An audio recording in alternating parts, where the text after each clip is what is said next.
They have to put ground troops in there. He said no in the past. He was asked during his trip to Australia, would that have changed? He says, well, you can't rule anything out. You could have hypotheticals like, what if ISIS were to have a nuclear device, which is a nice chilling thought for a Sunday morning. It's early still. They didn't expect this campaign to turn things over overnight.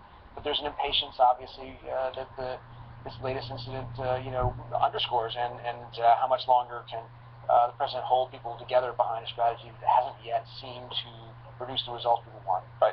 Peter made the point about what the president said, so let's go through this. And let's start, though, with General Dempsey. America's top general was before Congress the other day. He's actually in Iraq right now having consultations with the Iraqi military and the Iraqi government about what to do next. But listen to General Dempsey before Congress. This is the second straight time he's gone before Congress. He knows the president has said no ground troops in Iraq.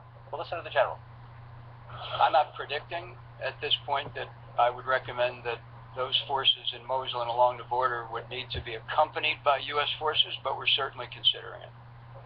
Certainly considering it, America's top general said, and as Peter Baker just noted, here's the president just hours ago wrapping up a week-long trip in Asia. He's in Australia on a news conference before heading home.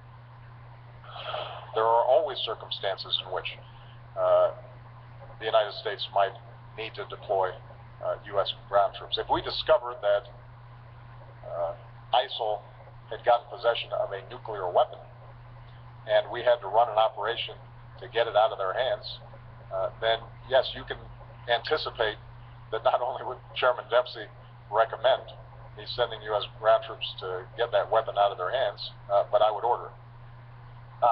Molly Ball, the president talking about the specter of ISIS possibly getting a nuclear weapon is one thing, but I also take that as again a public rebuttal of the general, who says we might need ground troops to help Iraqis up along the border, not a nuclear weapon confrontation. Why do we have, I guess is the question, this public tension between the Pentagon and the president over whether ground troops might be necessary? Well, I think this is what the anti-interventionists are always warning about, mission creep. The idea that you have a military whose job it is to fight wars, and so that's always what they're going to want to do. And in any situation where they're being sort of hemmed in, as they may see it, that they're going to want to expand the mission to attack more forcefully, because that is the way they feel that they can be most effective. So to those like the president himself who want to limit the scope of this and make sure that it doesn't get out of hand and become another full-fledged conflict, it's very difficult to push back against that, because in any situation you're going to have setbacks like we are seeing today.